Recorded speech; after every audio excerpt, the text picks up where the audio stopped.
Technology എന്ന ചാപ്റ്ററിലെ previous year ക്വസ്റ്റ്യൻസും അതോടനുബന്ധിച്ചിട്ടുള്ള ചില കണ്ടൻറ്റുകളുമാണ് ഈ വീഡിയോയിൽ ഡിസ്കസ് ചെയ്യുന്നത്.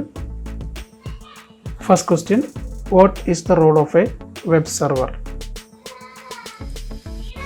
Web server is a powerful computer that stores all information related to website or service like email. ഒരു വെബ്സൈറ്റുമായിട്ട് ബന്ധപ്പെട്ട എല്ലാ ഫയലുകളും സ്റ്റോർ ചെയ്യുന്ന പവർഫുൾ ആയിട്ടുള്ള കമ്പ്യൂട്ടറിനെ വിളിക്കുന്ന പേരാണ് വെബ് സെർവർ. അതിൻ്റെ പ്രത്യേകത, it is full time connected to internet. മുഴുവൻ സമയം ഇൻ്റർനെറ്റുമായിട്ട് കണക്ട് ചെയ്തിട്ടുള്ള കമ്പ്യൂട്ടറാണ്. സോ ഏത് യൂസറും ലോകത്തിൻ്റെ ഏത് ഭാഗത്തു നിന്നും ഇൻഫർമേഷൻ സീക്ക് ചെയ്താൽ അവർക്ക് ആവശ്യമായ വിവരങ്ങൾ കിട്ടും. Any user seeking information from any part of the world will get access to its contents. Explain about communications on the web. Communications on the web means internet use ചെയ്യുന്ന സമയത്ത് ഒരു യൂസറിൻ്റെ കമ്പ്യൂട്ടറും അതുപോലെ തന്നെ വെബ് സെർവറും അല്ലെങ്കിൽ രണ്ട് വെബ് സെർവറുകൾ തമ്മിലുള്ള കമ്മ്യൂണിക്കേഷനെയാണ് നമ്മൾ പറയുന്നത്.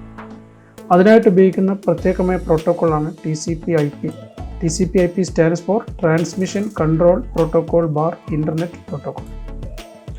It divides the packet into message into packets. ഒരു വലിയ മെസ്സേജിനെ പാക്കറ്റുകളായിട്ട് ഡിവൈഡ് ചെയ്യണം. എന്നിട്ട് സെർവറിൽ വെബ് സെർവറും കമ്പ്യൂട്ടറും തമ്മിൽ കൈമാറ്റം ചെയ്യുകയാണ് ചെയ്യുന്നത്. ഇവിടെ രണ്ട് തരം കമ്മ്യൂണിക്കേഷനാണ് വരുന്നത്. ഒന്ന് client to web server. It is the communication between users, computer and web server when the user browses internet or uses any of its services like email. Email പോലുള്ള സർവീസുകൾ ഉപയോഗിക്കുമ്പോഴോ ഏതെങ്കിലും ഒരു വെബ്സൈറ്റ് ബ്രൗസ് ചെയ്യുമ്പോഴോ വെബ് സെർവറും യൂസറിൻ്റെ കമ്പ്യൂട്ടറും തമ്മിലുണ്ടാകുന്ന കമ്മ്യൂണിക്കേഷനാണ് ക്ലയൻറ്റ് ടു വെബ് സെർവർ. രണ്ടാമത്തേത് web server to web server communication. ഇവിടെ ഓതൻറ്റിക്കേഷനും എൻക്രിപ്ഷനും അത്യാവശ്യമാണ്. എന്താണ് ഓതൻറ്റിക്കേഷൻ, എന്താണ് എൻക്രിപ്ഷൻ എന്ന് നോക്കാം.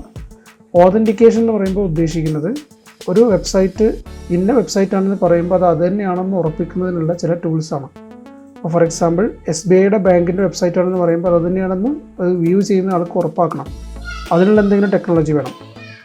രണ്ടാമത്തെ എൻക്രിപ്ഷനാണ്. എൻക്രിപ്ഷൻ എന്ന് പറയുമ്പം നമ്മൾ അയക്കുന്ന മെസ്സേജുകൾ ഒറിജിനൽ ഫോർമാറ്റിന് പകരം മറ്റൊരു കോഡഡ് ഫോർമാറ്റിൽ വേണം അയക്കാൻ. അപ്പോൾ അങ്ങനെ വരുമ്പോൾ ഒരു ഗുണം എന്താ വെച്ചിട്ടുണ്ടെങ്കിൽ അതിൻ്റെ ഇടക്കുന്ന ആരെങ്കിലും മെസ്സേജ് ചോർത്തിയെടുത്താൽ അവർക്കത് കിട്ടില്ല. അപ്പോൾ ഇവിടെ ഒരു എക്സാമ്പിൾ പറയുന്നത് ഫ്ലിപ്കാർട്ട് വെബ് സെർവറും SBI ബാങ്ക് സെർവറും തമ്മിലുള്ള കമ്മ്യൂണിക്കേഷൻ ഒരു web server to web server കമ്മ്യൂണിക്കേഷനാണ്. ഒരു ഓൺലൈൻ പർച്ചേസ് പേയ്മെൻറ്റ് നടത്തുമ്പോൾ ഉണ്ടാകുന്ന കമ്മ്യൂണിക്കേഷനാണ്. Third question, what is a data centre? What are the basic facilities required to set up a data centre? Data centre എന്ന് പറയുമ്പം അവിടെയാണ് എല്ലാ വെബ് സെർവറുകളും ഇൻസ്റ്റാൾ ചെയ്യുന്നത്. It's a place where web servers are installed. അത് ഉപയോഗിക്കുന്നതിനേക്കാണ് used for storing, processing and serving huge volume of data to its clients. ആരൊക്കെയാണോ അതിൻ്റെ ക്ലയൻറ്റ്സ് അവർക്ക് ആവശ്യമായ മുഴുവൻ ഡാറ്റയും അത് സ്റ്റോർ ചെയ്യാനും പ്രോസസ്സ് ചെയ്യാനും സെർവ് ചെയ്യാനൊക്കെ ഉള്ള ഒരു ഫെസിലിറ്റേഷൻ സെൻ്ററാണ് ഡാറ്റാ സെൻറ്റർ. അവിടെ എന്തൊക്കെ സൗകര്യങ്ങൾ ഉണ്ടാകേണ്ടത് നോക്കാം. ഒന്ന്, high speed internet connection, networking and internet connection. Then extensive power supply and power backup, cooling system and security systems. ഇത്രയും സംഭവങ്ങളാണ് അതിനകത്ത് ഉണ്ടായിരിക്കേണ്ടത്, ഡാറ്റാ സെൻറ്ററിനകത്ത് ഉണ്ടായിരിക്കേണ്ടത്. Then how DNS റിസോൾവ്സ് IP address. DNS means domain name system. ഒരു website ഒരാൾ view ചെയ്യുന്ന സമയത്ത് നമ്മളെപ്പോഴും കൊടുക്കുന്നത് ആ വെബ്സൈറ്റിൻ്റെ ഡൊമൈൻ നെയിമാണ്. ഇപ്പോൾ ഫോർ എക്സാമ്പിൾ, ഡയറക്ടറേറ്റിൻ്റെ വെബ്സൈറ്റ് എടുക്കുന്ന ആൾ dhsc.kerala.gov.in അടിക്കും. പക്ഷേ ആ ഒരു ഡൊമൈൻ നെയിം ഉപയോഗിച്ചിട്ടല്ല നമ്മുടെ കമ്പ്യൂട്ടർ ഈ സെർവറുമായിട്ട് കമ്മ്യൂണിക്കേറ്റ് ചെയ്യുന്നത്. അതിനു വേണ്ടത് IP അഡ്രസ്സാണ്.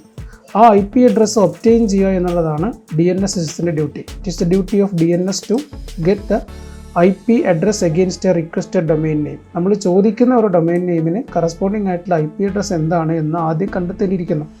എങ്കിലാണ് വെബിൽ കമ്മ്യൂണിക്കേഷൻ നടക്കുകയുള്ളൂ.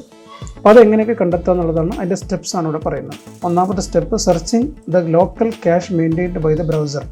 ഓരോ ബ്രൗസറും ഒരു ലോക്കൽ ക്യാഷ് മെമ്മറി ഉണ്ടാവും, ഒരു ഹിസ്റ്ററി മെയിൻറ്റെയിൻ ചെയ്യുന്നുണ്ടാവും. അതിനകത്ത് മുമ്പേ ഉപയോഗിച്ച് പോയിട്ടുള്ള എല്ലാ വെബ്സൈറ്റുകളുടെയും ഡൊമൈൻ നെയിമിൻ്റെ കറസ്പോണ്ടിങ് ആയിട്ടുള്ള IP അഡ്രസ് ഉണ്ടാവും. അവിടെയാണ് ആദ്യം നോക്കുക, ഏറ്റവും സ്പീഡിൽ കിട്ടാൻ വേണ്ടിയിട്ട്. അപ്പോൾ ഒരിക്കൽ വ്യൂ ചെയ്ത വെബ്സൈറ്റ് ആണെങ്കിൽ രണ്ടാമത് എടുക്കുമ്പോൾ വളരെ എളുപ്പത്തിൽ വ്യൂ ചെയ്യാൻ കഴിയും. രണ്ട്, അവിടെ ഇല്ല എന്നുണ്ടെങ്കിൽ പിന്നെ ഓപ്പറേറ്റിംഗ് സിസ്റ്റത്തിൻ്റെ ഒരു ക്യാഷ് മെമ്മറി ഉണ്ടാവും. അപ്പോൾ ഇതിനെന്താ വ്യത്യാസം വെച്ചിട്ടുണ്ടെങ്കിൽ രണ്ട് ഡിഫറെൻറ്റ് ബ്രൗസേഴ്സ് ഉപയോഗിക്കുന്ന ഒരാളാണെങ്കിൽ ഒരു ബ്രൗസറിൽ കണ്ടിട്ടില്ലെങ്കിലും വേറൊരു ബ്രൗസറിൽ നിന്ന് ഈ വെബ്സൈറ്റ് ഉപയോഗിച്ചിട്ടുണ്ടെങ്കിൽ അതിൻ്റെ ഒരു ഡീറ്റെയിൽസ് ഓപ്പറേറ്റിംഗ് സിസ്റ്റത്തിൻ്റെ ക്യാഷ് മെമ്മറി ഉണ്ടാവും, അവിടെ നിന്ന് എടുക്കാം. ഇത് രണ്ടിടത്തും ഇല്ലാന്നുണ്ടെങ്കിൽ ഈ കമ്പ്യൂട്ടർ ഒരിക്കലും വെബ്സൈറ്റ് വ്യൂ ചെയ്തിട്ടില്ല എന്നുണ്ടെങ്കിൽ പിന്നെ നമുക്ക് അവിടെ നിന്ന് കിട്ടില്ല. പിന്നെ കിട്ടുന്ന സ്ഥലമാണ് ലോക്കൽ ISPയുടെ DNS സെർവർ എന്നത്. ISP എന്ന് പറയുമ്പോൾ നമ്മൾ ഏത് കമ്പ്യൂട്ടർ മുഖാന്തരമാണോ ഇൻ്റർനെറ്റിലേക്ക് കണക്ട് ചെയ്യുന്നത് അതിനെയാണ് ISP എന്ന് പറയാം. ഇപ്പോൾ BSNLൻ്റെ സർവീസ് ഉപയോഗിക്കുന്ന ആളാണെങ്കിൽ BSNL ആണ് അവരുടെ ISP. അതുപോലെ ഓരോരുത്തർക്കും ഒരു ISPs ഉണ്ടാവും. ISP means internet service provider.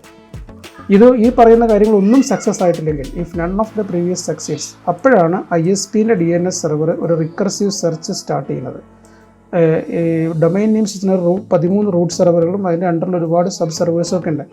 ആ സെർവറുകളിൽ എവിടെ നിന്നാണ് ഇത് കിട്ടുക എന്നുള്ളതിന് ഒരു റിക്കർസീവ് സെർച്ച് അവർ സ്റ്റാർട്ട് ചെയ്യും. Until IP number is obtained. അങ്ങനെ കിട്ടുന്ന IP അഡ്രസ്സ് ISPയുടെ DNS സെർവർ ഈ ബ്രൗസറിന് തിരിച്ചു കൊടുക്കും. Then browser starts communicating with the web server using the IP address obtained. Okay, ഇത്രയും സ്റ്റെപ്സിൽ ഇങ്ങനെയുള്ള 6 സ്റ്റെപ്പുകളിലൂടെയാണ് ബ്രൗസിംഗ് എന്ന് പറയുന്നൊരു പ്രോസസ്സ് നടന്നു പോകുന്നത്. അടുത്ത ചോദ്യത്തിലേക്ക് കടക്കാം. Expand TCP/IP. TCP/IPയുടെ ഫുൾ ഫോം കുറച്ച് മുമ്പ് പറഞ്ഞേ ഉള്ളൂ. TCP/IP stands for transmission control protocol bar internet protocol. ഇതോടൊപ്പം അതിനോടനുബന്ധിച്ച് ചില ടേമുകളുടെ ഫുൾ ഫോമുകളോട് ഡിസ്കസ് ചെയ്യുകയാണ്. ഒന്ന് URL, യൂണിഫോം റിസോഴ്സ് ലൊക്കേറ്റർ. ഇതിൽ ചിലതൊക്കെ ഫസ്റ്റ് ഇയറിൽ പഠിച്ചു പോയിട്ടുള്ളതാണ്, നമുക്കിവിടെ പരീക്ഷയ്ക്ക് ചോദിക്കാൻ സാധ്യതയുള്ളതുകൊണ്ട് വീണ്ടും ആവർത്തിക്കുന്നു. DNS, domain name system. HTML, hyper text markup language. HTTP, hyper text transfer protocol. HTTPS, hyper text transfer protocol secured. SSL, secured socket layer. SMTP, simple mail transfer protocol. POP, post office protocol. IIS, internet information server. GWS, Google web server. FTP, file transfer protocol. SSH, secure shell. ISP, internet service provider. ഇതൊക്കെ പ്രധാനപ്പെട്ട ചില full ഫോമുകളാണ്. ഇനി നമുക്ക് അടുത്ത ചോദ്യത്തിലേക്ക് കടക്കാം. Right the full form of HTTP. നമ്മളിപ്പോൾ പറഞ്ഞ കൂട്ടത്തിൽ ഇതിൻ്റെ ഫുൾ ഫോം ഉണ്ട്, hyper text transfer protocol. Next question, right full form of SMTP. ഇങ്ങനെയൊക്കെ ചോദ്യങ്ങൾ വരുന്നതെന്ന് കാണിക്കാനാണ് ഇത് വീണ്ടും ആവർത്തിക്കുന്നത്. Simple mail transfer protocol. Then expand the term SSL. SSL stands for secured socket layer. Then what is the advantages of HTTPS over HTTP?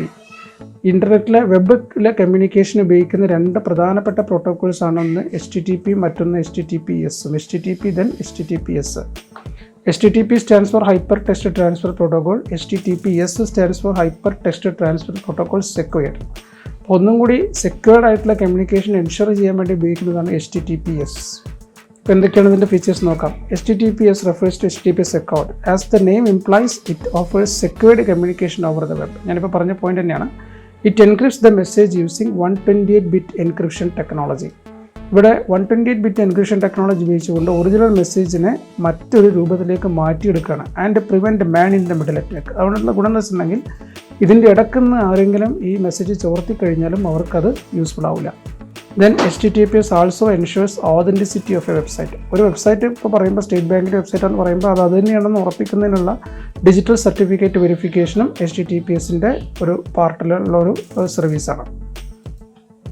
Then 10ാമത്തെ ചോദ്യത്തിൽ 2 പാർട്ടുണ്ട്. Write names of 2 protocols associated with email sending and റിസീവിങ്ങിന് ഉപയോഗിക്കുന്ന 2 പ്രോട്ടോക്കോളുകൾ. രണ്ടാമത്തത്, the user name and password of an email account has to be send securely over internet. അതായത് സെക്യൂരിറ്റിയോടെ അയക്കണം, ആർക്കും ചോർത്താൻ പറ്റാത്ത രൂപത്തിൽ അയക്കണം. അപ്പോൾ അതിനുള്ള ചോദ്യങ്ങൾ ഇതൊക്കെയാണ്. Name the technology used to send data to server securely. 2, how does this technology support secure data communication. നമ്മൾ മുമ്പ് പറഞ്ഞ HTTPSൻ്റെ വേറൊരു രീതിയിലുള്ള ചോദ്യമാണ്. അപ്പോൾ അതിൽ അടുത്ത് നോക്കാം. Names of 2 protocols associated with mail. ഇമെയിലിന് ഉപയോഗിക്കുന്ന 2 പ്രോട്ടോക്കോൾ. ഒന്ന് SMTP, simple mail transfer protocol. 2, POP, post office protocol. പിന്നെ രണ്ടാമത്തെ ചോദ്യത്തിൻ്റെ first part, technology used to send data securely. That is HTTPS, hyper text transfer protocol. ഇനി എങ്ങനെയാണ് HTTP ensure ചെയ്യുന്നത് എന്നുള്ളതാണ്. HTTP encrypts the data and data communicated, and hence even if anyone hacks the message during transmission, it become unuseful for him. ഇത് encrypt ചെയ്യുന്നതുകൊണ്ട് ഇടയ്ക്കുന്ന ആരെങ്കിലും ചോർത്തി എടുത്താലും, ഇപ്പോൾ യൂസർ നെയിമും പാസ്വേഡൊക്കെ ഒരു ഹാക്കർ എടുത്താലും അവർക്ക് അതിൻ്റെ യഥാർത്ഥ യൂസർ ID എന്താണെന്നോ യഥാർത്ഥ പാസ്വേഡ് എന്താണെന്നോ മനസ്സിലാക്കാൻ പറ്റില്ല. ബിക്കോസ് ആണ് യൂസർ ID ഉണ്ടെങ്കിൽ അതിന് സെൻഡ് ചെയ്യുന്നത് ചിലപ്പോൾ X എന്നോ Y എന്നോ 1 എന്നൊക്കെ ആയിട്ടായിരിക്കും. വേറൊരു രൂപത്തിലുള്ള ഒരു ലോങ് കോഡായിട്ടാണ് സാധാരണ സെൻഡ് ചെയ്യുക. ഞാൻ പറഞ്ഞ പോലെ സിമ്പിളായിട്ട് X ആയിരിക്കില്ല, ഒരു ലോങ് കോഡായിട്ടായിരിക്കും സെൻഡ് ചെയ്യുക. ദെൻ അടുത്ത ചോദ്യം നോക്കാം. Write port number of the following services SMTP, POP3, HTTP, HTTP Secured or HTTPS. ഒരേ സെർവർ തന്നെ പല ആവശ്യങ്ങൾക്കും ഉപയോഗിച്ചേക്കാം. ഒരു സെയിം സെർവർ തന്നെ മെയിൽ സെർവറായിട്ട് ഉപയോഗിക്കാം, അതുപോലെ തന്നെ HTTP സെർവറായിട്ട് ഉപയോഗിക്കാം, HTTPSന് ഉപയോഗിക്കാം. അപ്പോൾ ഓരോ സർവീസിനെയും പ്രത്യേകം ഐഡൻറ്റിഫൈ ചെയ്യാൻ ഒരു 16 ബിറ്റ് പോർട്ട് നമ്പർ ഉപയോഗിക്കാറുണ്ട്. ആ പോർട്ട് നമ്പർ ഏതൊക്കെയാണെന്നാണ് ചോദിക്കുന്നത്. പോർട്ട് നമ്പറിൻ്റെ ലെങ്ത്ത് വീണ്ടും പറയുന്നു. പോർട്ട് നമ്പറിൻ്റെ ലെങ്ത്ത് 16 ബിറ്റ്സ് ആണ്. 16 ബിറ്റ്സ് പോർട്ട് നമ്പർ. അതിൻ്റെ ലെങ്ത്ത് 16 ബിറ്റ്സ് ആണ്. 16 bits port number. Okay, for every service there will be A port number. അപ്പോൾ അതിൽ പ്രധാനപ്പെട്ട ചില പോർട്ട് നമ്പേഴ്സാണ്. SMTPയുടെ നമ്പറാണ് 25, POP3യുടെ നമ്പറാണ് 110, HTTP 80, HTTPS 443. ഇത് മാത്രമല്ല വേറെയും കുറച്ച് ഇമ്പോർട്ടൻറ്റ് സർവീസസ് ഉണ്ട്.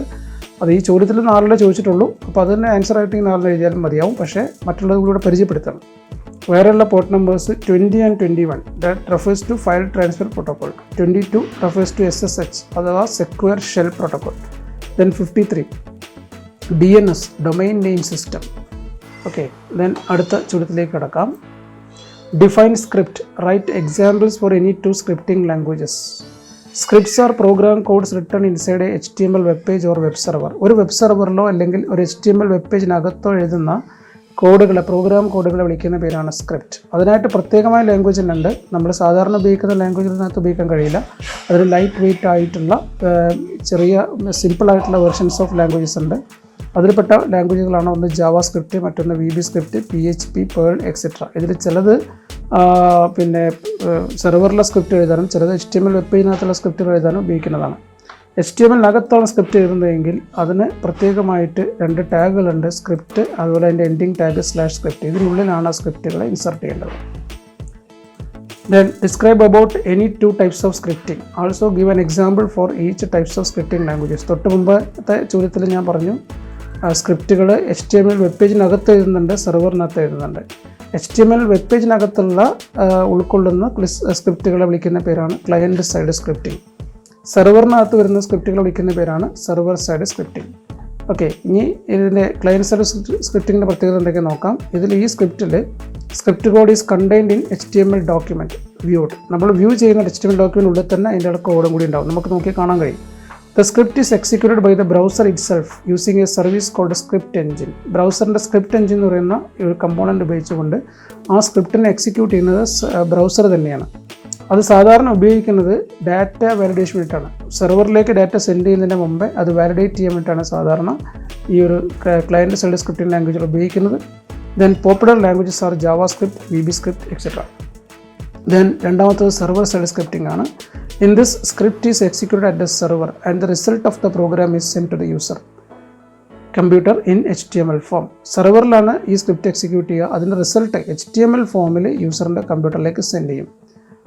അതിനുവേണ്ടി ഉപയോഗിക്കുന്ന പോപ്പുലർ ആയിട്ടുള്ള പ്രോഗ്രാമിംഗ് ലാംഗ്വേജുകളാണ് Perl, PHP, ASP, JSP etcetera. അതിൻ്റെ റിസൈഡ് ചെയ്യുന്നത് സെർവറിലാണ് പ്രോഗ്രാമുകൾ ഉണ്ടാവുക, എക്സിക്യൂട്ട് ചെയ്യുന്നതും സെർവറിലാണ്. ആ പ്രോഗ്രാമിൻ്റെ റിസൾട്ട് ഒരു HTML കണ്ടൻറ്റാണ്. ആ HTML കണ്ടൻറ്റാണ് ബ്രൗസറിലേക്ക് വരിക.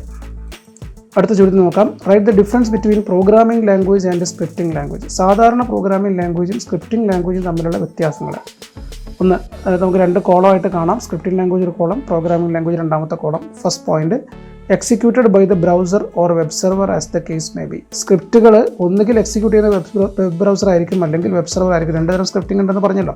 അതിനനുസരിച്ച് ഒന്നുകിൽ ബ്രൗസറോ അല്ലെങ്കിൽ വെബ് സെർവറോ ആണ് അതിനെ എക്സിക്യൂട്ട് ചെയ്യുക. എന്നാൽ പ്രോഗ്രാമിംഗ് ലാംഗ്വേജിൽ കമ്പ്യൂട്ടർ ഹാർഡ്വെയറും ഓപ്പറേറ്റിംഗ് സിസ്റ്റത്തിൻ്റെ സഹായത്തോട് കൂടിയിട്ടാണ് ആ പ്രോഗ്രാമുകൾ എക്സിക്യൂട്ട് ചെയ്യുന്നത്.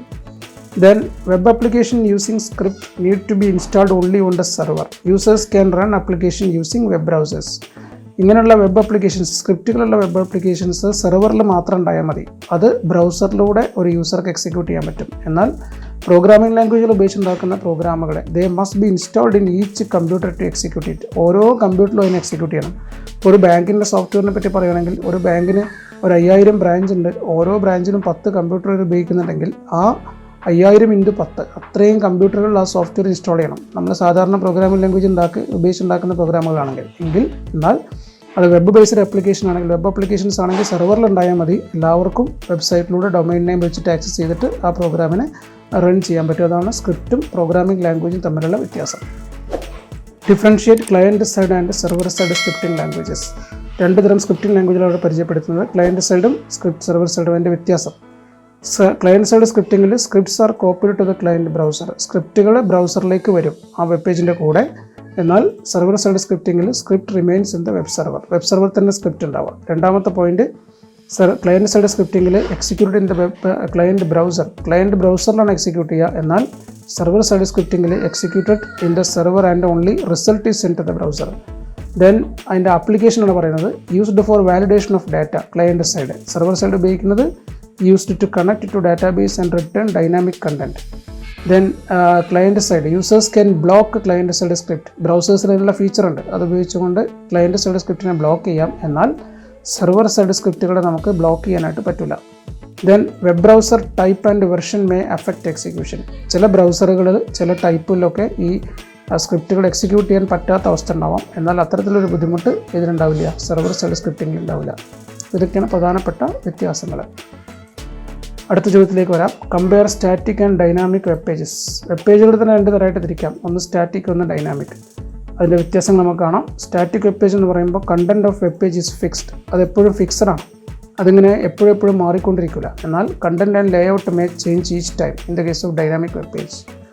ദെൻ സ്റ്റാറ്റിക് വെബ് പേജുകളാണെങ്കിൽ ഡാറ്റാബേസ് സപ്പോർട്ട് ഇല്ല. ഡൈനാമിക് വെബ് പേജുകളാണെങ്കിൽ ഡാറ്റാബേസിനെ സപ്പോർട്ട് ചെയ്യും. ദെൻ സ്റ്റാറ്റിക് വെബ് പേജുകൾ runs in the web browser in users computer.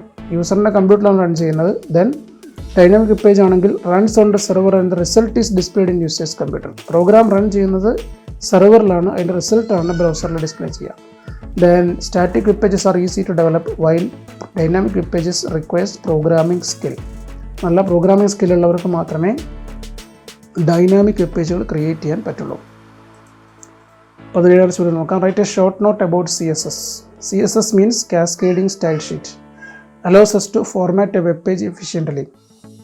It separates content and format. It can be implemented in 3 ways. അതിൻ്റെ പ്രത്യേകത കണ്ടൻറ്റും ഫോർമാറ്റും separate ചെയ്യുക എന്നുള്ളതാണ്. കണ്ടൻറ്റ് വേറെ, ഫോർമാറ്റ് വേറെ. HTML എന്ന് പറയുമ്പോൾ അതിനകത്ത് കണ്ടൻറ്റും ഉണ്ടാവും, ഫോർമാറ്റും ഉണ്ടാവും. ഇപ്പോൾ ഫോർ എക്സാമ്പിൾ കമ്പ്യൂട്ടറിൽ നിന്ന് വരുന്നൊരു വാക്ക് റെഡ് കളറിൽ ഡിസ്പ്ലേ ചെയ്യണമെങ്കിൽ നമ്മൾ അതിൻ്റെ കൂടെ കണ്ടൻറ്റ് ഉപയോഗിക്കും, ഫോർമാറ്റ് ഉപയോഗിക്കും. അപ്പോൾ അതിന് ഞാൻ അവിടെ ടൈപ്പ് ചെയ്ത് കാണിക്കാം. For example font colour is equal to red computer then /font. അപ്പോൾ ഇതിനകത്ത് കണ്ടൻറ്റ് എന്ന് പറയുന്നത് കമ്പ്യൂട്ടറാണ്. അത് പിന്നെ റെഡ് കളർ ഡിസ്പ്ലേ ചെയ്യാൻ വേണ്ടി കൊടുക്കുന്ന കമാൻഡുകളാണ് ഇപ്പുറത്തുള്ള ടാഗുകൾ. അതെല്ലാം കൂടി ചേർന്നിട്ടാണ് HTML വരിക. അപ്പോൾ അതിന് രണ്ടാക്കാം. കണ്ടൻറ്റ് വേറെ, ഫോർമാറ്റ് വേറെ. അതാണ് CSSൻ്റെ ഒരു പ്രത്യേകത. അപ്പോൾ അതെങ്ങനെയൊക്കെ ചെയ്യാൻ നോക്കാം. 3 മാർഗ്ഗങ്ങളുണ്ട്. ഒന്ന് ഇൻലൈൻ. ഇൻലൈൻ എന്ന് പറയുമ്പോൾ ഒരു ആട്രിബ്യൂട്ട്, ഒരു ടാഗിൻ്റെ സ്റ്റൈൽ എന്ന് പറയുന്ന ആട്രിബ്യൂട്ട് ഉപയോഗിച്ചുകൊണ്ട് നമുക്ക് കണ്ടൻറ്റ് പറയാം. അതിൻ്റെ ഡീറ്റെയിൽസ് തന്നെ ഞാൻ ഇവിടെ പറയുന്നില്ല. അതിനെപ്പറ്റി കൂടുതൽ മനസ്സിലാക്കണമെന്ന് താല്പര്യമുള്ളവർക്ക് CSSൻ്റെ മാത്രമായിട്ടൊരു വീഡിയോ ഈ SM മെൻറ്റേഴ്സ് എന്ന് പറയുന്ന ഞങ്ങളുടെ ചാനൽ അപ്ലോഡ് ചെയ്തിട്ടുണ്ട്. അത് നോക്കാം. എംബെഡഡ് രണ്ടാമത്തത്. We can use style tag in the head section to apply format to the web page. ഒരു വെബ് പേജിൽ മുഴുവനായിട്ട് എല്ലാ ടാഗുകളിലും ഒരു ഫോർമാറ്റ് അപ്ലൈ ചെയ്യണമെങ്കിൽ സ്റ്റൈൽ എന്ന് പറയുന്ന ടാഗിൻ്റെ ഉള്ളിൽ ഹെഡ് സെക്ഷനിൽ നമുക്ക് ഡിഫൈൻ ചെയ്യാം. അതിന് എംബെഡഡ് എന്ന് പറയും. മൂന്നാമത്തെ ലിങ്ക്ഡ് ആണ്. ഒരു എക്സ്റ്റേണൽ CSS ഫയലിൽ നമുക്ക് ഒരു ഡോക്യുമെൻറ്റിൻ്റെ ഫോർമാറ്റ് ഡിഫൈൻ ചെയ്തിട്ട് അത് ആ ഡോക്യുമെൻറ്റിന് അപ്ലൈ ചെയ്യാൻ അതിനെ നമുക്ക് ലിങ്ക് ചെയ്യാം. ആ ലിങ്ക് ചെയ്യാൻ വേണ്ടി ഉപയോഗിക്കുന്ന ടാഗാണ് link tag. Write basic structure of an HTML document. ഒരു HTML ഡോക്യുമെൻറ്റ് ബേസിക് സ്ട്രക്ചറാണ്. HTML ഡോക്യുമെൻ്റ് ആരംഭിക്കുന്ന HTML എന്ന് പറഞ്ഞ ടാഗിലാണ്. ദെൻ ഹെഡ് സെക്ഷൻ വരും. ഹെഡ് സെക്ഷൻ്റെ ഉള്ളിൽ ടൈറ്റിൽ ടാഗ് വരും. ടൈറ്റിൽ ടാഗിൻ്റെ ഉള്ളിൽ നമുക്ക് വെബ് പേജിൻ്റെ ടൈറ്റിൽ കൊടുക്കാം. സാധാരണ ബേസിക്കായിട്ട് ഇത്രേ വരുള്ളൂ. ഈ ടൈറ്റിൽ ടാഗ് കൂടാതെ ചില ടാഗുകൾ വേറെ വരാറുണ്ട്. മെറ്റ ടാഗ് വരാറുണ്ട്, ലിങ്ക് ടാഗ് വരാറുണ്ട്, സ്ക്രിപ്റ്റ് ടാഗ് വരാറുണ്ട്, സ്റ്റൈൽ ടാഗ് വരാറുണ്ട്. ഒക്കെ ഹെഡ് സെക്ഷനിലുള്ള മറ്റു ടാഗുകളാണ്. പക്ഷേ ഏറ്റവും പ്രധാനപ്പെട്ടത് ഒരു വെബ് പേജ് ഉണ്ടാക്കുമ്പോൾ നമുക്ക് ഈ ടൈറ്റിൽ ടാഗിൻ്റെ ആവശ്യമുള്ളൂ. ദെൻ ബോഡി ടാഗിനുള്ളിലാണ് നമുക്ക് ഡിസ്പ്ലേ ചെയ്യാനുള്ള കണ്ടൻറ്റ് ഉണ്ടാവുക. അപ്പോൾ ഈ ഒരു വെബ് പേജ് ഡിഫൈൻ ചെയ്തിട്ടുണ്ടെങ്കിൽ വിൻഡോൻ്റെ ടൈറ്റിൽ ബാറിൽ ഇങ്ങനെ വെബ് പേജ് ടൈറ്റിൽ എന്നും അതിൻ്റെ കണ്ടൻറ്റ് വരുന്ന ഈ ഏരിയയിൽ വെൽക്കം എന്നും ഡിസ്പ്ലേ ചെയ്യും. ഇതാണ് ഒരു ഡോക്യുമെൻ്റ് സ്ട്രക്ചർ. എല്ലാ വെബ് പേജുകളും ഈ ഒരു സ്ട്രക്ചർ ഫോളോ ചെയ്തിരിക്കണം. Begin with HTML, then head സെക്ഷന് അതിന് തുടക്കമുണ്ട്, പിന്നെ അതിൻ്റെ ക്ലോസിംഗ് ടാഗുണ്ട്, പിന്നെ ബോഡി സെക്ഷൻ അത് ബിഗിൻ ചെയ്യുന്നു, അത് എൻഡ് ചെയ്യുന്നു, അവസാനം HTML ഡോക്യുമെൻ്റ് അവസാനിപ്പിക്കുന്നു. നെക്സ്റ്റ് ക്വസ്റ്റ്യനിലേക്ക് വരാം. How do you insert comments in an HTML document? Like programming languages HTML-ലും നമുക്ക് വേണമെങ്കിൽ എന്ത് ചെയ്യാം, കമൻറ്റുകൾ ഇൻസെർട്ട് ചെയ്യാം. കമൻറ്റ്സ് ഇൻസെർട്ട് ചെയ്യാനുള്ള വഴിയാണ് ഇവിടെ പറയുന്നത്. Comments are lines discard by a browser. Browser ആ വരി പരിഗണിക്കില്ല, ഡിസ്പ്ലേ ഒന്നുമില്ല. It will be inserted in between a less than exclamation hyphen hyphen and hyphen hyphen greater than. ഒരു less than exclamation hyphen hyphen ഇടുക, പിന്നെ ഒരു hyphen hyphen greater than ഇടുക. അതിൻ്റെ ഒരു എക്സാമ്പിൾ ഇവിടെ കൊടുത്തിരിക്കുന്നു. ഈ ഒരു കണ്ടൻറ്റ് ഈ മാർക്ക് ചെയ്തിരിക്കുന്ന ഈ കണ്ടൻറ്റ് ബ്രൗസറിൽ എവിടെയും ഡിസ്പ്ലേ ചെയ്യില്ല, അതിന് പ്രത്യേകിച്ച് ഒരു ഇഫക്റ്റും ഇല്ല, അത് സ്ക്രിപ്റ്റ് അല്ല, ഒന്നുമല്ല. ആ കണ്ടൻറ്റ് എവിടെയും വരില്ല. പക്ഷേ ബ്രൗസറിൻ്റെ സോഴ്സ് ഫയൽ നോക്കിക്കഴിഞ്ഞാൽ നിങ്ങൾക്ക് ഈ ഒരു കണ്ടൻറ്റ് ഈ വെബ് പേജിൻ്റെ സോഴ്സ് ഫയൽ നോക്കിക്കഴിഞ്ഞാൽ അതിനകത്ത് കാണാനായിട്ട് സാധിക്കും. അതിനെയാണ് കമൻറ്റ് എന്ന് പറയുന്നത്. Then what you mean by container tag in HTML? Give an example. എന്താണ് കണ്ടെയ്നർ ടാഗ്? എന്നൊരു എക്സാമ്പിൾ തരാൻ. Tags with opening and closing tags are called container tag. ഏറ്റവും എളുപ്പമുള്ള ഡെഫിനേഷനാണ്. ഓപ്പണിംഗ് ടാഗും ക്ലോസിംഗ് ടാഗും ഉള്ള ടാഗുകളെ കണ്ടെയ്നർ ടാഗ് എന്ന് പറയാം. ക്ലോസിംഗ് ടാഗ് എന്ന് പറഞ്ഞാൽ വളരെ എളുപ്പമാണ്. ഒരു ടാഗിൻ്റെ പേരിൻ്റെ മുന്നേ ഒരു സ്ലാഷ് ഇട്ട് കൊടുത്തിട്ടുണ്ടെങ്കിൽ അത് ക്ലോസിംഗ് ടാഗ് ആയി. The closing tag will be usually the same tag with a slash before it. ഒരു എക്സാമ്പിൾ പറയുന്നുണ്ട്. ബി എന്ന് പറയുന്ന ടാഗിൻ്റെ ഓപ്പണിംഗ് ടാഗ് ആണെങ്കിൽ അതിൻ്റെ ക്ലോസിംഗ് ടാഗ് /B ആണ്. In between we can see A content. ഇപ്പോൾ ഒരു ചെറിയ ഉദാഹരണത്തോടെ താഴത്ത് പറയുന്നുണ്ട്, ബി കമ്പ്യൂട്ടർ /B എന്ന് പറയുന്നൊരു കണ്ടന്റ് ഒരു വെബ് പേജിലുണ്ടെങ്കിൽ ആ കമ്പ്യൂട്ടർ എന്ന് പറയുന്ന ടേമിനെ ഈ രൂപത്തിൽ ബോൾഡായിട്ടായിരിക്കും ബ്രൗസറിൽ ഡിസ്പ്ലേ ചെയ്യേണ്ടവ. Explain empty tag and container tag with an example. രണ്ട് തരം ടാഗുകളാണ് HTML ഉള്ളത്. ഒന്ന് എം ടി ടാഗ്, ഒന്ന് കണ്ടെയ്നർ ടാഗ്. തൊട്ട് മുമ്പത്തെ ചോദ്യത്തിൽ കണ്ടെയ്നർ ടാഗ് എന്താണെന്ന് കണ്ടു കഴിഞ്ഞു. ഇവിടെ നമുക്ക് എം ടി ടാഗിനെ പരിചയപ്പെടാം. ഇപ്പോൾ ഇവിടെ ആദ്യത്തെ പാരഗ്രാഫ് കണ്ടെയ്നർ ടാഗിനെ കുറിച്ചാണ്, അത് വീണ്ടും ഞാൻ ആവർത്തിക്കുന്നില്ല. രണ്ടാമത് പറയുന്നത് a tag without a closing tag and a content is called empty tag. For example IMG എന്ന് പറയുന്ന ടാഗ് ഒരു എം ടി ടാഗാണ്, അതിന് ക്ലോസിംഗ് ടാഗ് ഉണ്ടാവില്ല. ഓക്കെ, അങ്ങനെയുള്ള കുറച്ച് ടാഗുകൾ മാത്രമേ ഉള്ളൂ. അത്രയുള്ള ചില ടാഗുകളുടെ പരിചയപ്പെടുത്താണ്. അപ്പോൾ അത് മാത്രം പ്രത്യേകം പഠിച്ചു വെച്ചാൽ ഇത് ക്ലാസിഫൈ ചെയ്യാനുള്ള ചോദ്യങ്ങളൊക്കെ വരുമ്പോൾ കാര്യങ്ങൾ എളുപ്പമാണ്. ഒന്ന് BR ടാഗ്, ലൈൻ ബ്രേക്ക് ഉണ്ടാക്കാൻ വേണ്ടി ഉപയോഗിക്കുന്ന ടാഗാണ്. HR ടാഗ്, ഒരു ലൈൻ വരയ്ക്കാൻ വേണ്ടി ഉപയോഗിക്കുന്ന ടാഗാണ്. IMG ടാഗ്, ഒരു ചിത്രം അല്ലെങ്കിൽ ഇമേജ് നമുക്ക് ഇൻസർട്ട് ചെയ്യാൻ വേണ്ടി ഉപയോഗിക്കുന്നതാണ്. ലിങ്ക് ടാഗ്, ഒരു എക്സ്റ്റേണൽ സ്റ്റൈൽ ഷീറ്റ് ലിങ്ക് ചെയ്യാൻ വേണ്ടി ഉപയോഗിക്കുന്നതാണ്. ഫ്രെയിം ടാഗ്, ഒരു ഫ്രെയിമിൽ ഒരു വെബ് പേജ് ലോഡ് ചെയ്യാൻ വേണ്ടി ഉപയോഗിക്കുന്ന കമാൻഡാണ്. ഒരു input controls, text box, password box, buttons ഒക്കെ ഉണ്ടാക്കാൻ വേണ്ടി ഉപയോഗിക്കുന്ന ടാഗാണ്. ഈ ടാഗുകളൊക്കെ MT ടാഗുകളാണ്. മറ്റുള്ളതിനൊക്കെ നമുക്ക് കണ്ടെയ്നർ ടാഗ് എന്ന് വേണമെങ്കിൽ പറയാം. Then categorize the following tags into MT tag and container tag. തൊട്ട് മുമ്പ് നമ്മൾ പറഞ്ഞ ടേബിൾ വെച്ച് നോക്കുകയാണെങ്കിൽ നമുക്ക് ഇതിന് കാണാൻ പറ്റും. ഇൻപുട്ട് ടാഗ് ഒരു MT ടാഗാണ്, ഫ്രെയിം ടാഗ് ഒരു MT ടാഗാണ്. ബാക്കി രണ്ട് ടാഗ് ഫോമും അതുപോലെ ഫ്രെയിം സെറ്റും, അത് രണ്ടും കണ്ടെയ്നർ ടാഗ്സ് ആണ്. അതാണ് അതിൻ്റെ ആൻസർ. MT ടാഗായിട്ട് വരുന്നത് ഇൻപുട്ടും ഫ്രെയിമും, കണ്ടെയ്നർ ടാഗായിട്ട് വരുന്നത് ഫോമും ഫ്രെയിം സെറ്റും. ഇങ്ങനെയുള്ള ചോദ്യങ്ങൾ പരീക്ഷയ്ക്ക് ഉണ്ടാവാറുണ്ട്. Write any 2 attributes of HTML tag. HTML ടാഗിൻ്റെ ഏതെങ്കിലും 2 ആട്രിബ്യൂട്ട്, പ്രധാനപ്പെട്ട 2 attributes ആണ് HTML ടാഗിനുള്ളത്. ഒന്ന് ലാംഗ്, ഒന്ന് DER. ലാംഗ് എന്ന് പറയുന്നത് ഉപയോഗിക്കുന്നത് ലാംഗ്വേജ് ഏതാണെന്ന് പറയുന്നതാണ്. വെബ്സൈറ്റ് അല്ല കണ്ടൻറ്റ് പ്രസൻറ്റ് ചെയ്യാൻ ഉപയോഗിക്കുന്ന ലാംഗ്വേജ് ഇംഗ്ലീഷ് ആണോ, അറബിക് ആണോ, ഹിന്ദി ആണോ, ചൈനീസ് ആണോ, ഹിബ്രി ആണോ, അത് പറയാൻ വേണ്ടി ഉപയോഗിക്കുന്ന 2 letter കോഡ്. ഇവിടെ ചില കോഡുകളുണ്ട്. EN for English, AR for Arabic, HI for Hindi. DIR means the direction, specifies direction of content. LTR എന്ന് പറയുമ്പോൾ ലെഫ്റ്റ് ടു റൈറ്റ് ലാംഗ്വേജ് ആണ്. RTL എന്ന് പറയുമ്പോൾ റൈറ്റ് ടു ലെഫ്റ്റ് ആണ്. സാധാരണ നമ്മൾ ഉപയോഗിക്കുന്ന ലാംഗ്വേജിലൊക്കെ ലെഫ്റ്റ് ടു റൈറ്റ് ആണ്. ഇംഗ്ലീഷും മലയാളവും ഹിന്ദിയും ഒക്കെ ലെഫ്റ്റ് ടു റൈറ്റ് ആണ്. അറബിക്, ഹിബ്രി പോലുള്ള ഭാഷകൾ റൈറ്റ് ടു ലെഫ്റ്റ് ആണ്. അപ്പോൾ അത് ഏത് ഡയറക്ഷനാണ് വേണ്ട, ലെഫ്റ്റ് ടു റൈറ്റ് വേണമെങ്കിൽ LTR പറയാം, റൈറ്റ് ടു ലെഫ്റ്റ് വേണമെങ്കിൽ RTL എന്ന് പറയുന്ന ഡയറക്ഷൻ പറയാം. Next question. When languages like Hebrew and Chinese is used, how a web page programmer can specify the language and direction? തൊട്ട് മുമ്പ് പറഞ്ഞ അതേ കൺസെപ്റ്റ് മറ്റൊരു ചോദിച്ചാണ്. അപ്പോൾ ഇവിടെ വേണ്ടത് ലാംഗ്വേജ് പറയാൻ നമുക്ക് ലാംഗ് എന്ന് പറയുന്ന ആട്രിബ്യൂട്ട് ഉപയോഗിക്കാം. അതുപോലെ ഹിബ്രു ലാംഗ്വേജിന് ഡയറക്ഷൻ പറയാൻ വേണ്ടിയിട്ട് നമുക്ക് DIR എന്ന് പറയുന്ന ആട്രിബ്യൂട്ട് യൂസ് ചെയ്യാം. Okay, language and direction can be changed using the following attribute. Lang attribute ഉപയോഗിച്ചുകൊണ്ട് ഡയറക്ഷൻ ചേഞ്ച് ചെയ്യാം. ഇവിടെ ചൈനീസിനുള്ള കോഡും കൂടി പറയുകയാണ് ZH. ദെൻ DIR എന്ന് പറയുന്ന ആട്രിബ്യൂട്ട് ഉപയോഗിച്ചുകൊണ്ട് നമുക്ക് ഡയറക്ഷൻ മാറ്റാം. ഹിബ്രുവിന് RTL എന്ന് പറയുന്ന വാല്യൂ ആണ് കൊടുക്കേണ്ടത്. RTL may be used for Hebrew. തൊട്ട് മുമ്പ് പറഞ്ഞത് ക്വസ്റ്റ്യൻ ആയതുകൊണ്ട് വീണ്ടും ഒരുപാട് ആവർത്തിക്കുന്നില്ല. ദെൻ അടുത്ത question. Explain any 5 attributes of body tag. Body ടാഗിൻ്റെ ഏതെങ്കിലും 5 ആട്രിബ്യൂട്ട്. ഒന്ന് sets a background picture for web page.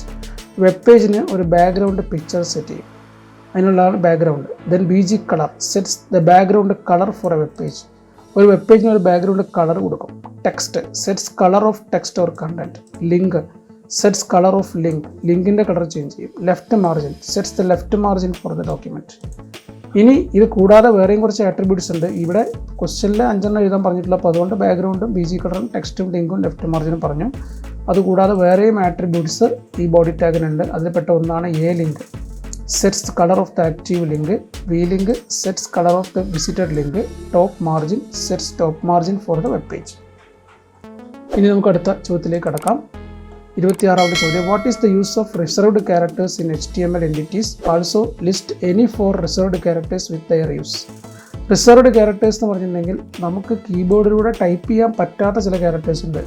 അതേപോലെ തന്നെ കീബോർഡിൽ ടൈപ്പ് ചെയ്യാൻ പറ്റുമെങ്കിലും നമുക്ക് നേരിട്ട് HTML ഉപയോഗിക്കാൻ പറ്റാത്ത സിമ്പിളുകളുണ്ട്. ഇപ്പോൾ ഒരു ഉദാഹരണത്തിന് ലെസ് ദാൻ എന്ന് പറയുന്ന സിമ്പിൾ ഒരിക്കലും HTML നേരിട്ട് ഉപയോഗിക്കാൻ പറ്റില്ല. കാരണം നമുക്കതൊരിക്കലും ടൈപ്പ് ചെയ്ത് കൊടുത്തിട്ടുണ്ടെങ്കിൽ അതിന് വേറൊരു മീനിങ് ആണ്, ഒരു ടാഗിൻ്റെ ബിഗിനിങ് ആയിട്ട് എടുക്കുള്ളൂ. ഇപ്പോൾ ലെസ് ദാൻ എന്ന് പറഞ്ഞ സിമ്പിൾ ഡിസ്പ്ലേ ചെയ്യണമെങ്കിൽ നമുക്ക് ഒരിക്കലും നേരിട്ട് പറ്റില്ല. അതിനുള്ള മാർഗ്ഗം ഒരു ആംപർസാൻഡ് ഉപയോഗിക്കുക, ആ ക്യാരക്ടറിൻ്റെ പേര് കൊടുക്കുക, ഒരു സെമിക്കോളൻ കൊടുക്കുക.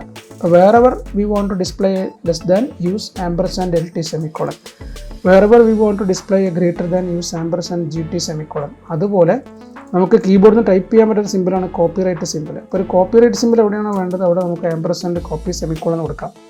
ഇങ്ങനെയുള്ള ക്യാരക്ടേഴ്സിനെയാണ് റിസർവ്ഡ് ക്യാരക്ടേഴ്സ് എന്ന് പറയുന്നത്. അതിനെ ബേസ് ചെയ്തുകൊണ്ടാണ് ഈ ചോദ്യം ഉള്ളത്. ഓക്കെ, ഇത്തരമുള്ള ക്യാരക്ടേഴ്സിനെ റിസർവ്ഡ് ക്യാരക്ടേഴ്സ് എന്ന് പറയും. അതിനെ ബേസ് ചെയ്തുകൊണ്ടാണ് ചോദ്യം. What is the use of reserved characters in HTML entities? Also list any 4 reserved characters with their use. നമുക്കതിൻ്റെ ആൻസറിലേക്ക് കടക്കാം. Reserved characters are named characters beginning with a ampersand and ending with a semicolon to denote some special characters such as less than in HTML document. Less than is the beginning of a tag and hence to display a less than we may use a reserved character entity ampersand LT semicolon. തൊട്ട് മുമ്പ് ഞാൻ പറഞ്ഞ അതേ കാര്യം തന്നെ, ഇവിടെ പറഞ്ഞ അതേ കാര്യം തന്നെയാണ് അതിനകത്ത് വരുന്നത്. ഓക്കെ, ദെൻ ഇവിടെ മറ്റ് 4 സ്പെഷ്യൽ ക്യാരക്ടേഴ്സ് നമുക്ക് നോക്കാം. ഒന്ന് ampersand NBSP displays a non breaking space, ampersand copy semicolon ഒരു കോപ്പിറൈറ്റ് സിമ്പിൾ ഇവിടെ കാണാണ്ടല്ലോ, copyright symbol, REG semicolon registered mark, trade semicolon trade mark symbol. ഇനി ഇത് കൂടാതെ വേറെയും ചില ക്യാരക്ടേഴ്സ് ഉണ്ട്, ഇവിടെ കൂട്ടത്തിൽ പരിചയപ്പെടുത്താണ്. ഈ ചോദ്യത്തിൽ 4 പറഞ്ഞിട്ടുള്ളൂ. അത് കൂടാതെ നമുക്ക് HTML ഉള്ളതാണ് ampersand LT for less than symbol, GT for greater than symbol, AMP for ampersand, quote for double quotation, APOS for single apostrophe. Okay, single apostrophe or single quotes. ഇനി നമുക്ക് അടുത്ത ചോദ്യത്തിലേക്ക് കടക്കാം. S is an alternate tag for strike. Likewise, give the alternative tag for strong and EM. S എന്ന് പറയുന്ന tag ഉപയോഗിക്കുന്നതും strike എന്ന് പറയുന്ന ടാഗ് ഉപയോഗിക്കുന്നതും ഒരേപോലെയാണ്. രണ്ടും ഒരു ടെക്സ്റ്റ് എഴുതിയിട്ട് അതിൻ്റെ മുകളിൽ കൂടി അതിനെ സ്ട്രൈക്ക് ചെയ്യും. ഓക്കെ, അതുപോലെയുള്ള മറ്റ് ടാഗുകളാണ് പറയുന്നത്. പിന്നെ സ്ട്രോങ്ങിനും EMനും പകരമുള്ള ടാഗ്. സ്ട്രോങ്ങിന് പകരം ഉപയോഗിക്കാവുന്നത് B എന്ന് പറയുന്ന ടാഗാണ്. EMന് പകരം ഉപയോഗിക്കാവുന്നത് I എന്ന് പറയുന്ന ടാഗ്. അല്ലെങ്കിൽ തിരിച്ചും പറയാം, B എന്ന് പറയുന്ന ടാഗ് ഉപയോഗിക്കാം, ആ സ്ഥാനത്ത് വേണമെങ്കിൽ സ്ട്രോങ് എന്ന് ഉപയോഗിക്കാം. EM എന്ന് പറയുന്ന ടാഗ് ഉപയോഗിക്കാം, ആ സ്ഥാനത്ത് വേണമെങ്കിൽ I എന്ന് ഉപയോഗിക്കാം. രണ്ടാണെങ്കിൽ ഇറ്റാലിക് ആയിട്ട് വരും, ഇത് രണ്ടും ആണെങ്കിൽ ബോൾഡ് ആയിട്ട് വരും. അപ്പോൾ S എന്ന് പറഞ്ഞ ടാഗിന് സ്ട്രൈക്ക് ഉപയോഗിക്കാം, അതേപോലെ സ്ട്രോങ്ങിന് B ഉപയോഗിക്കാം, അതേപോലെ EMന് I ഉപയോഗിക്കാം. ഇനി അടുത്ത ചോദ്യത്തിലേക്ക് വരാം. Explain hexadecimal colour code in HTML. What is the hexadecimal colour code for black? Hexadecimal colour code എന്ന് പറയുമ്പം നമുക്ക് കളർ ചേഞ്ച് ചെയ്യുമ്പോൾ ഇഷ്ടം പോലെ കളർ വാല്യൂസ് HTML അവൈലബിൾ ആണ്. റെഡ്, ഗ്രീൻ, ബ്ലൂ എന്നൊക്കെ പറഞ്ഞ് ഉപയോഗിക്കാം. പക്ഷേ അതിനൊരു പരിധിയുണ്ട്. അതിൻ്റെ അപ്പുറം എന്ത് കളറും റെഫർ ചെയ്യണമെങ്കിൽ നമുക്ക് ഉപയോഗിക്കാവുന്ന സംവിധാനമാണ് കളർ കോഡ്. കളർ കോഡ് എന്ന് പറയുമ്പം അത് ഹെക്സാഡെസിമലിൽ 6 ഡിജിറ്റ് നമ്പറായിട്ടാണ് റെപ്രസെൻറ്റ് ചെയ്യുക. അതിൻ്റെ ആരംഭം ഒരു ഹാഷ് സിമ്പിളിലാണ്. ഒരു കളർ കോഡ് ആരംഭിക്കുന്നത് ഹാഷ് സിമ്പിളിലാണ്, followed by 6 hexadecimal digits. Hexadecimal digits എന്ന് പറഞ്ഞാൽ നമുക്കറിയാം 0 to 9 വരും, A മുതൽ F വരെയുള്ള അക്ഷരങ്ങളും വരുന്നതാണ് ഹെക്സാഡെസിമൽ ഡിജിറ്റ്സ്. ഫസ്റ്റ് ഇയറിൽ പഠിച്ചിട്ടുള്ളതാണ്. ഇതിൽ ആദ്യത്തെ 6 ഡിജിറ്റിൽ ആദ്യത്തെ 2 ഡിജിറ്റ് റെഡിനെയും രണ്ടാമത്തെ 2 ഡിജിറ്റ് ഗ്രീനിനെയും മൂന്നാമത്തെ 2 ഡിജിറ്റ് ബ്ലൂവിനെയും റെപ്രസെൻറ്റ് ചെയ്യും. അതാണ് RGB കൊണ്ട് ഉദ്ദേശിക്കുന്നത്. RGB red, green, blue 3 primary കളേഴ്സാണ്. അപ്പോൾ അതിൽ ഒരു എക്സാമ്പിളാണ് പറയുന്നത് #00000. എല്ലാം 0 ആണെങ്കിൽ ദാറ്റ് റെപ്രസെൻറ്റ്സ് ബ്ലാക്ക്. ഈ ചോദ്യത്തിൽ ബ്ലാക്ക് എങ്ങനെയാണ് റെപ്രസെൻറ്റ് ചെയ്യുന്നുള്ളതും കൂടി ഉണ്ട്. ഇനി അത് കൂടാതെ വേറെ ചില കളർ കോഡ് ഇതിൽ പറഞ്ഞിട്ടില്ല, എങ്കിലും നമുക്ക് മനസ്സിലാക്കാൻ വേണ്ടിയിട്ട് മറ്റ് ചില കളർ കോഡുകൾ പറയുകയാണ്. ബ്ലാക്കിന് 00000 ആണ്, റെഡ് #FF0000, ഗ്രീൻ ആണെങ്കിൽ #00FF00, അതായത് റെഡ് 0, ഗ്രീന് FF, ബ്ലൂ 00. ഈ ബ്ലൂ ആണെങ്കിൽ നോക്കിക്കോളൂ, റെഡിൻ്റെ പാർട്ട് 2 0, ഗ്രീനിൻ്റെ പാർട്ട് 2 0, ബ്ലൂവിൻ്റെ part 2 F. Yellow FFFF00, aqua 00FFFF, grey C0, white FFFF. ചിലപ്പോഴൊക്കെ പരീക്ഷയ്ക്ക് കളർ കോഡുകളും കൂടി വെച്ചിട്ട് ചോദ്യങ്ങൾ ഉണ്ടാവാറുണ്ട്. ഇന്ന കളറിന് ഇപ്പോൾ ഈ ചോദ്യത്തിൽ കണ്ട പോലെ തന്നെ what is the hexadecimal colour code for white എന്ന് ചോദിച്ചേക്കാം. അപ്പോൾ നമ്മൾ എഴുതേണ്ടത് #FFFF. അത് കളർ കോഡ് ഫോർ എക്കോ ആണെങ്കിൽ 00FFFF, യെല്ലോ ആണെങ്കിൽ FFFF00, ആ രീതിയിൽ. അടുത്ത yes tag is used for dash. Explain the use of the following tag with a suitable example. 2 പാർട്ടുള്ള ചോദ്യമാണ്. 3 ടാഗിൻ്റെ എക്സാമ്പിൾസും കൂടി പറയുന്നുണ്ട്. നമുക്ക് ചോദ്യത്തിലേക്ക് കടക്കാം. yes tag will strike through its content. ഒരു കണ്ടന്റിന് കൂടെ സ്ട്രൈക്ക് ത്രൂ ചെയ്യും. For example yes computer yes will display computer as. കണ്ടോ, ഇതേപോലെ എഴുതിയിട്ട് അതിൻ്റെ മുകളിൽ കൂടി വെട്ടിയ പോലെ ഡിസ്പ്ലേ ചെയ്യും. രണ്ടാമത്തെ പാർട്ടിൽ pre tag will display A content as we typed in the editor. It means the pre formatted text. Browser formatting ഇതിൽ അപ്ലൈ ഇല്ല. ലൈൻ ബ്രേക്കുകളൊക്കെ നമ്മൾ കൊടുത്ത പോലെ എൻ്റർ അടിക്കുമ്പോൾ താഴത്തേക്ക് സ്പേസ് ഇട്ട് അതുപോലെയൊക്കെ വരുന്ന കണ്ടന്റാണ് പ്രീ ഫോർമാറ്റഡ്. ഇത് ഒരു പ്രീ ഫോർമാറ്റഡ് ടെക്സ്റ്റ് ആണ്. Okay, this is pre formatted text. This is second line. ഇത് ഇങ്ങനെ തന്നെ ഡിസ്പ്ലേ ചെയ്യും. നമ്മൾ കൊടുത്ത പോലെ BR ടാഗ് ഒന്നും ഉപയോഗിക്കേണ്ട, 2 വരിയായിട്ട് ഡിസ്പ്ലേ ചെയ്യും. അതാണ് ഇതിൻ്റെ പ്രത്യേകത. രണ്ടാമത്തെ ING tag is A empty tag. It will insert A picture or image in A web page. ഒരു ചിത്രം ഇൻസേർട്ട് ചെയ്യാൻ വേണ്ടി ഉപയോഗിക്കുന്നതാണ്. The main attribute of this tag is src, which is used to specify name of the picture file. ഒരു ഉദാഹരണം പറഞ്ഞാൽ img src is equal to tiger.jpg. ഇങ്ങനെ കൊടുത്താൽ tiger.jpg എന്ന് പറഞ്ഞ ഫയലിലുള്ള ചിത്രം എന്താണോ അത് ഡിസ്പ്ലേ ചെയ്യും.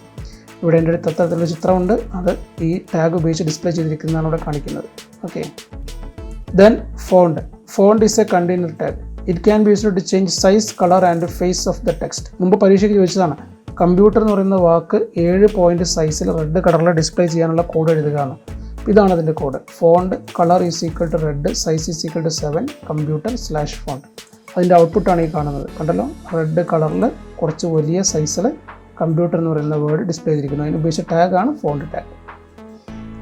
ദെൻ നമുക്ക് അടുത്ത ചോദ്യത്തിലേക്ക് കിടക്കാം. Differentiate BR and HR. രണ്ടും empty ടാഗുകളാണ്. BR ആകുമ്പോൾ it creates a line break. HR ആകുമ്പോൾ draws a horizontal line and creates a line break. BR ടാഗിന് ആട്രിബ്യൂട്ട്സ് ഇല്ല. HR ടാഗിന് ചില ആട്രിബ്യൂട്ട്സ് ഉണ്ട്. വിഡ്ത്ത്, കളർ, സൈസ്, അലൈൻ തുടങ്ങിയ ആട്രിബ്യൂട്ടുകൾ ഉണ്ട്. Then next question, explain how do you insert scrolling text in a document. List any 2 attributes of the tag with their usage. നമുക്ക് scrolling text insert ചെയ്യുന്ന ഏത് tag ഉപയോഗിച്ചിട്ടാണെന്നും ആ ടാഗിൻ്റെ ഏതെങ്കിലും 2 ആട്രിബ്യൂട്ടുകൾ ഡിസ്പ്ലേ ചെയ്യും വേണം, ലിസ്റ്റ് ചെയ്യും വേണം, അതിൻ്റെ പർപ്പസ് പറഞ്ഞിട്ട്. നമുക്ക് നോക്കാം. Scrolling text is inserted using the tag marquee. It's a container tag. Container ടാഗാണ്. ഇപ്പോൾ ഇവിടെ കണ്ടോ, marquee BG colour equal to purple, HTML is nice /marquee. ആ കണ്ടന്റ് കൊടുത്തുകൊണ്ടാണ് ഈ ബ്രൗസറിൽ HTML ഈസ് നൈസ് എന്ന് വൈറ്റ് കളറിൽ പർപ്പിൾ ബാക്ക്ഗ്രൗണ്ടിൽ ഇങ്ങനെ ഡിസ്പ്ലേ ചെയ്തുകൊണ്ടിരിക്കുന്നത്. കണ്ടല്ലോ, ദിസ് ഈസ് സ്ക്രോളിംഗ് ടെക്സ്റ്റ്. ഈ മനസ്സിലാവാത്തവർക്ക് വേണ്ടിയിട്ടാണ് ഇതിലിട്ടത്. ഓക്കെ, ഇനി അതിൻ്റെ ആട്രിബ്യൂട്ട്സ് നോക്കാം. ഹൈറ്റും BG കളറാണ് അവിടെ പറഞ്ഞിട്ടുണ്ട് ആട്രിബ്യൂട്ട്. ഹൈറ്റ് എന്ന് പറയുമ്പോൾ ഈ ഒരു ബോക്സിൻ്റെതാ, ഈ റെക്റ്റാങ്കുലർ ബോക്സിൻ്റെ ഹൈറ്റാണ്. ഇപ്പോൾ ഈ റെക്റ്റാങ്കുലർ ബോക്സ് ഉണ്ടല്ലോ ഇവിടെ, ആ റെക്റ്റാങ്കുലർ ബോക്സിൻ്റെ ഹൈറ്റാണ് പറയണത്. BG കളർ എന്ന് ഇവിടെ കണ്ടല്ലോ, ഇവിടെ പർപ്പിൾ എന്ന് പറഞ്ഞ കളർ കൊടുത്തപ്പോൾ അവിടെ ഈ കളർ വന്നത്. അപ്പോൾ അതുപോലെ നമുക്ക് വൈറ്റോ റെഡോ എന്ത് ബാക്ക്ഗ്രൗണ്ട് കളർ വേണമെങ്കിലും കൊടുക്കാൻ പറ്റും. ഇനി ഇത് കൂടാതെ വേറെയും ആട്രിബ്യൂട്ട്സ് ഉണ്ട്. ഈ പറയുന്ന മാർക്ക് യു ടാഗിന് വിഡ്ത്ത് ഉണ്ട്. ഈ സ്ക്രോളിംഗ് ടെക്സ്റ്റിൻ്റെ വിഡ്ത്ത് നമുക്ക് പറയാൻ പറ്റും, അതിൻ്റെ ഏരിയൻ്റെ. പിന്നെ ഡയറക്ഷൻ ഉണ്ട്, അതിന് ഡയറക്ഷൻ പറയാം. അപ്പോൾ ഇവിടെ ലെഫ്റ്റൊക്കെയാണ് ഡയറക്ഷൻ. ഇതിങ്ങനെ മുകളിലേക്ക് പോകുന്നതാവാം, താഴത്തേക്ക് വരുന്നതാവാം, അതുപോലെ റൈറ്റിലേക്ക് പോകുന്നതാവാം. അതിനനുസരിച്ച് നമ്മൾ ഡയറക്ഷൻ ചേഞ്ച് ചെയ്താൽ മതി. ബിഹേവിയർ എന്ന് പറയുമ്പോൾ ഇപ്പോൾ ഇവിടുത്തെ ബിഹേവിയർ എന്ന് പറഞ്ഞിട്ടുണ്ടെങ്കിൽ പിന്നെ സ്ക്രോളാണ്. അതിങ്ങനെ സ്ക്രോൾ ചെയ്തുകൊണ്ടേ ഇരിക്കുകയാണ്, കണ്ടോ. ഇനി സ്ലൈഡ് എന്നുള്ളൊരു സംഭവമുണ്ട്. അത് ഇവിടെ നിന്ന് ഇവിടറ്റം വന്നു കഴിഞ്ഞാൽ പിന്നെ വരില്ല. HTML ഈസ് നൈസ് എന്നിങ്ങനെ സ്ക്രോൾ ചെയ്ത് ഇവിടറ്റം വന്ന് ഇതെല്ലാം കംപ്ലീറ്റ് ചെയ്ത് കഴിഞ്ഞാൽ പിന്നെ വരില്ല, സ്ലൈഡ് ചെയ്യാം. അങ്ങോട്ട് ഇങ്ങനെ സ്ലൈഡ് ചെയ്യുന്ന പോലെ. പിന്നെ ആൾട്ടർനേറ്റ് എന്ന് പറയുമ്പോൾ ഇവിടെ നിന്ന് ഇവിടറ്റം വരും, തിരിച്ച് ഇവിടുന്ന് അങ്ങോട്ട് പോകും. ഞാനിപ്പോൾ ഇതിൽ എക്സാമ്പിളായിട്ട് കാണിച്ചിട്ടില്ല. ഇവിടുന്ന് ഇങ്ങനെ ഇങ്ങോട്ട് വരും, പിന്നെ ഇവിടെ എത്തിക്കഴിഞ്ഞാൽ ഇവിടുന്ന് തിരിച്ച് അങ്ങോട്ട് പോകും. അങ്ങനെ വരുന്നതാണ് ആൾട്ടർനേറ്റ്. അത് സെറ്റ് ചെയ്യാൻ വേണ്ടി ഉപയോഗിക്കുന്നതാണ് ബിഹേവിയർ. സ്ക്രോൾ ഡിലേ എന്ന് പറയുമ്പോൾ 2 സ്ക്രോളിൻ്റെ ഇടയ്ക്കുള്ള സമയമാണ്. സ്ക്രോൾ എമൗണ്ട് എന്ന് പറയുമ്പോൾ ഇതിൻ്റെ സ്പീഡാണ്. ലൂപ്പ് എന്ന് പറയുമ്പോൾ number of times to repeat scrolling, എത്ര പ്രാവശ്യം ചെയ്യണം എന്നുള്ളതാണ്. H സ്പേസും വ്യൂ സ്പേസും 2 മാർജിൻസാണ്. ഇതിൻ്റെ ഇടയ്ക്ക് നമുക്കൊരു മാർജിൻ കൊടുക്കാൻ പറ്റും. H സ്പേസ് എന്ന് പറയുമ്പോൾ ഹൊറിസോണ്ടൽ മാർജിൻ, ഇവിടെയും വരുന്നൊരു മാർജിൻ. അപ്പോൾ നിങ്ങൾ കണ്ടാൽ നിങ്ങൾക്കറിയാതെ തുടക്കം ഇവിടെ വരെ ഈ HTML ഇതുവരെ നമുക്ക് ആ സ്ക്രോളിംഗ് പോകുന്നുണ്ട്, ഈ ഒരു എൻഡ് വരെ ടിപ്പ് വരെ പോകുന്നുണ്ട്. അത് ഇവിടെ കൊണ്ട് നമുക്ക് സ്ക്രോളിൽ നിൽക്കണമെങ്കിൽ നമുക്കൊരു ഹൊറിസോണ്ടൽ സ്പേസിങ് ഒരു മാർജിൻ കൊടുക്കാം. അപ്പോൾ അവിടെ വരെ ഉണ്ടാവുള്ളൂ.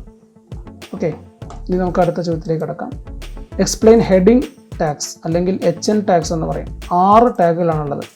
ഹെഡിങ് ടാഗ്സ്, HN ടാഗ്സ് എന്ന് പറയും. ആ N എന്ന് പറയുമ്പോൾ ഒരു നമ്പറാണ്, 1 to 6 ഉള്ള ഒരു നമ്പറാണ്. ഓക്കെ, പല സൈസിലുള്ള ഹെഡിങ്ങുകൾ HTML ഡിസ്പ്ലേ ചെയ്യാൻ വേണ്ടിയിട്ടാണ് ഇതിനെ ഉപയോഗിക്കുന്നത്. ഇപ്പോൾ ടാഗ്സ് ആയിട്ട് പറയുമ്പോൾ H1 മുതൽക്ക് H6 വരെ ടാഗുകളാണ് ഉപയോഗിക്കുക.